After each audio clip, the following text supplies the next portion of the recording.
राज्यातील सर्वात लाडकी बहीण मी आहे असं सुप्रिया सुळे म्हणाल्यात। लोकसभा निवडणुकीच्या अगोदर मात्र मी लाडकी नव्हती असंही सुळे म्हणाल्यात। आमच्या भावांनी मागितलं असतं तर असेल नसेल तेवढं हसत हसत दिलं असतं।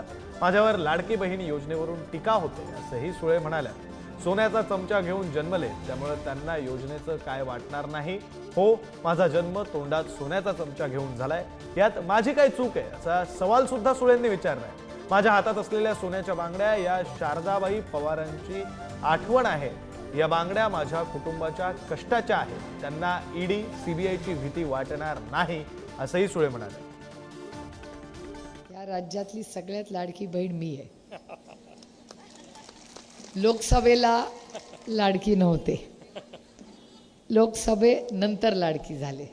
जर आमच्या भावानी मागितलं असतं ना तर जेवढं असतं नसतं तेवढं सगळं प्रेमाने देऊन टाकलं असतं।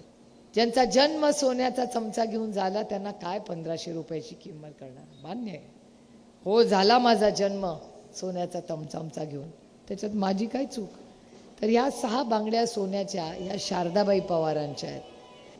का सोन्याचा चमचा हा माझ्या आजी आजोबांच्या शेतीच्या कष्टाच्या पैशाचा आहे, या कुणाच्या ईडी सीबीआयच्या बांगड्या नाही आहेत।